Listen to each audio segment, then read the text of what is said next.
overall transition is a process that takes a number of years. The point at which our bodies physically change from third-dimensional dense matter to fourth-dimensional crystalline fine matter will be an instantaneous thing. Snap of the fingers, change, that's it. When most people think of the transition, they are thinking of that moment when our bodies change from 3D to 4D. But the actual change itself is a process. Earth goes through a lot of preparation, which includes the activity of the crust and the poles, which includes the activity of the mantle, which includes the change in the Schumann resonance, or the hum of the planet. That is continuing and will continue after the transition. It also does include changes in our consciousness in terms of how we think, how we approach information, kinds of things that interest us. A lot of us are finding that we're losing interest in the day-to-day grind in order to focus more on matters of spirituality and progress. We're less interested in toil, and we're more interested in actual productive work rather than work for the sake of work. So yes, this is an ongoing process. The flip of our bodies from 3D to 4D is instantaneous.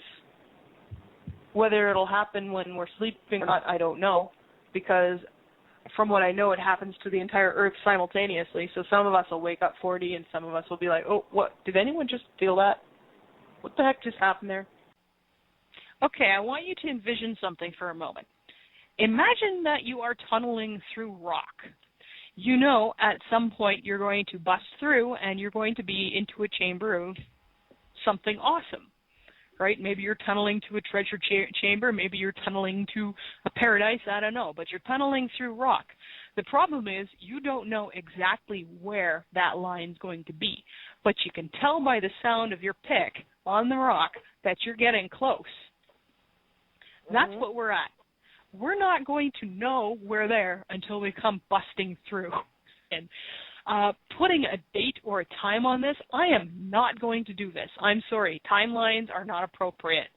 I would say in a general sense sometime between now and 2016, but I could be wrong. Tolek does discuss this quite extensively in his interviews. He makes it very clear that if you had organs removed, false teeth, replacement limbs, maybe you've got a titanium plate at the base of your skull, you'll be returned to factory default, so to speak. You won't need to worry about those things.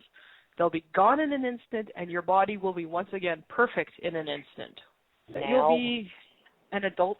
You'll be, if you're like me, who has been physically disabled for most of her life, you won't come back with those. You won't have those disabilities. You will be the ideal version of yourself at about 30 years old in peak physical condition and mental condition.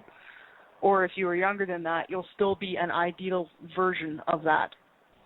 Okay, a few things on appearance, and this is a good subject because I also got an email from somebody asking about appearance. I think you will by default appear to be mid-20s to 30s, though you can, if you were older than that, you can make yourself look older if that's your choice. You're not going to be able to pick and choose parts. You'll be able to look like what you looked like in the past or look like an idealized version of yourself, but you're not going to be able to go through say, a list of celebrities and say, I want this guy's crooked teeth and that guy's nose and this one's eyebrows and her flowing hair and all of that. It's not going to be a pick and choose grab bag. I don't know how common it is. If you've had more than one life and you've been the other gender, you can change your body to be according to those other lifetimes. If you are a natural shapeshifter and that shapeshiftability includes gender shifting, which it doesn't always, you'll be able to do that. If you feel that you were born into the wrong gender as a 3D physical person, and this does happen, it's I wouldn't say super common, but between 1 and 3% of the population have this happening, and it is not a matter of mental illness or being crazy or being wrong, nor is it a matter of sexual orientation. If you are a transgendered individual, you will have the ability to become the gender that you prefer or the sex you prefer without mutilation or surgery or, somebody demanding $20,000 or somebody saying you can't use that bathroom or this bathroom or you must dress or act this way. It will be there. It will be available for you without judgment, without denigration, without everybody saying that you're abnormal or sick or wrong. It's not a judgment. It's not a value-laden thing there. You won't be weightless. You'll still have some mass. You'll still be made up of matter. Matter itself will be made up differently from what it is now. It will have a different density. You will still be able to touch, to feel, to enjoy the grass, to enjoy the sun, to pick up a child, to enjoy the embrace of a loved one, to enjoy making love. All of those things will still be present. No, it won't all be ethereal. There will be smells. There are some that are, there still are smells. I can verify that. Anybody who's ever had a ghost smell, it definitely does still exist at that level. Yes, and taste and all that. If anything, instead of it being lessened, it'll be more enhanced and more distinct and more vibrant. And in addition, when you're touching other people, there's more of an exchange of energy that goes on. It's not as prosaic as touch in this world. It's more. There's more to it, right? Yeah. In addition to the touch, there's a great deal of information that comes along. If you're really good friends with someone and you give them a hug, you can tell their state of mind. You can tell how they're feeling emotionally. You can give them comfort. It's good.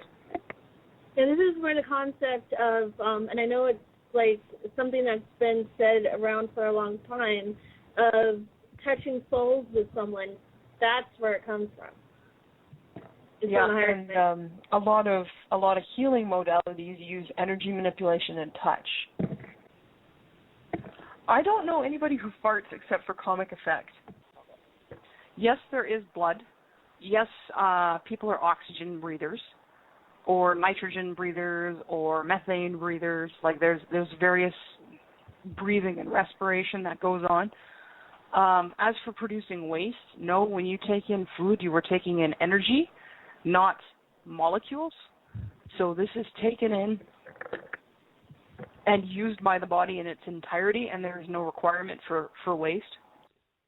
So will it be the case that people will be able to eat what they want and not worry about the weight issue that everyone tortures themselves up there? Your body will be physically incapable of gaining unhealthy amounts of weight. The whole reason part of the reason why we gain weight down here is because we've been genetically damaged to create that propensity. You'll notice that there's people on this planet who seem to be able to eat whatever they want and in whatever amounts they want and never gain a pound. And then there's people who eat less than what they tell them to and still manage to gain weight and then get treated very poorly and accused of lying because of it. No, they're not crazy. They're not lying. They're not secretly cheating on their diets. Their bodies have been sabotaged at the genetic level to cause them to fatten. To the point where their bodies will prioritize creating and storing excess fat over providing them with the energy they need to thrive. So they're tired, hungry, and exhausted all the time. They're not fat and lazy. They are lazy because they're exhausted. And they're exhausted because their bodies have been programmed to store all the energy they take in as fat, leaving none for them to operate on. Why was this done? Well, you only need to think about what reptoids like to eat in order to figure out why that particular genetic modification was unleashed on the planet. So yes, that will be fixed. You don't need to worry about gaining inappropriate amounts of weight. And no, it's impossible to take in too much energy up there. You don't turn it into into waste and you don't turn it into extra body size, what you do is you end up burning it off. If you take in too much energy, you might find yourself hit with an urge to go into the arena and just let loose for a while. So basically what you're saying, the genetic at the metabolism level is being turned off or reversed. Is that correct? Yeah. 30 to 60% of the population has genetic mutations that were designed in order to cause people to fatten up uncontrollably, particularly when certain foods are introduced into the diet. Wheat and high fructose corn syrup happen to be particularly virulent triggers of the metabolic, the destruction of the metabolic control process in the body. In 4D, will it still be important to eat balanced meals with fruit and vegetables, or will any foods fulfill our energy and nutrition needs? Pretty much any foods will do, but most people like variety.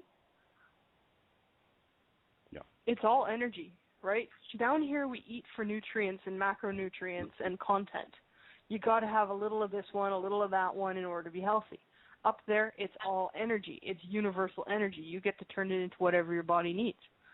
So, if you want to eat filet mignon or creme caramel exclusively, you can do it. I don't know about you, but I get pretty bored of that. Yeah. Well, as they say, variety is the spice of life. Yeah, and one of the ways in which people still bond socially is to serve food to each other. Those who know how to cook are often prized because they're able to make it themselves. Even if they use raw ingredients from the replicator, they're still able to make it themselves. And food that's been cooked or manifested by somebody, it's an act done with love, and it often carries that extra love energy, which the replicator just doesn't have. So it's a real treat when you get somebody who cooked for you. Yeah, TANAATH is upstairs and down here is an amazing cook, and since we all work together on a regular basis up there, it's always like we're always going to TANAATH, and we're like, hey, can you cook us dinner? Can you make breakfast? Not bad for somebody who ate rocks for 4 billion years. No kidding. And then the commander of my division, he's an amazing cook, and he hosts dinner parties, and they are one of the most special occasions, I guess you could call it, for anybody in my division, or when, for example, when Paal one of his dinner parties. He cooks too. And we've been actually, and so does the head of the Procyon Intelligence Service, and so does the head of the Andromedan fleet.